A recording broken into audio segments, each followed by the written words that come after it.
Hüdaparê Rojava heftane nirxand. Sekreterê Giştî yê Hüdaparê Şexzade Demîr di derbarê giştînameya Müdûrtiya Giştî ya Emniyetê û heyama aşîkirinê de axivî, Demîr îfade kir ku giştînameya EGM'yê zirarê dide hiqûqa Tirkiyeyê. Demîr her wiha îfade kir ku xebatên aşîkirinê dereng diçe. Destek harcamalarının büyük çoğunluğunun şirketlere yönelik olduğu Sekreterê Giştî Hüdaparê Şehzade Demîr Rojava heftê nirxand. bir vakadır. Bu felaket Di mijara ewil de giştînameya Müdûriyeta Giştiya Emniyetê hebû ku serokê Giştiyê Emniyetê di 27 Nîsanê de parvekiribû. Di giştînameyê de hatibû gotin ku kesên bixwazin deng û dîmenan qeyd bikin dikarin bên astenkirin.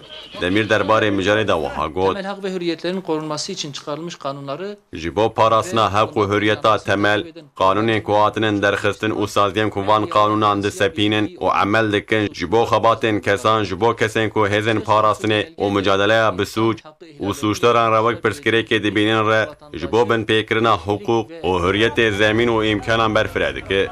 Ji vê yekê hem aşîtiya civakî, hem welatî, hem hêzên parastinê û hem jî hikûmat wê zirarê bibînin. birçok suistimal medyaya yansıyabildiği Demîr îfade kir ku ji ber hinek ji zamanên borî de nehatinin qeydkirin, hewq û maf hatinin îhlalkirin û wiha got. ihlallere karşı savunmasız Maalesef gelek xemgîniyên ku li gor rêja suîstîmaliyên ku li ser medyayê tên parvekirin, suçdar tên cezakirin. Di naveroka gişînameyê de îhlalên heqan zêde tên teşwîqkirin û hemûnetî li dijî îhlal û muameleyên kêfî bêçare dimînin û ji vê yekê re marûz dimînin. Li dijîn îhlalan bên parastin dimînin. Hêza saziyên ku heq û mafan lêkolîn dikir jî wê kêm bibe. Ji ber vê yekê wê suîstîmal jî zêde bibin. ile alakalı yaşanan sorunlara da dikkatleri çekmek istiyoruz. Demîr derbarê heyam û pêvajoya aşiyê de jî axivî û wiha got. Bigirtina tamra li welê de aliyê ekonomiya sosya welê te madûriyetên mezin hatinin jiyandin û digel vê yekê heyama aşîkirinê jî dereng diçe. Virüsa koronayê mücadele kirî nava zehmetiyan.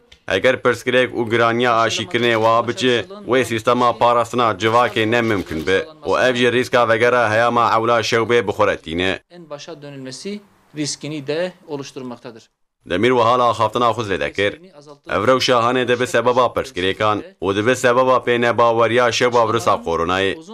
Ji bo virus di demekin de dîsa zêde belav nebe, hewceyê xebatên aşiyê bi lez û bez bê kirin û tedbîr bên girtin.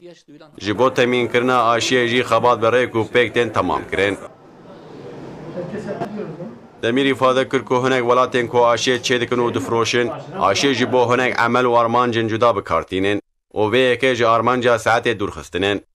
Ji ber vê yekê hewceyê pêvajoya aşîkirinê zû bêkirin.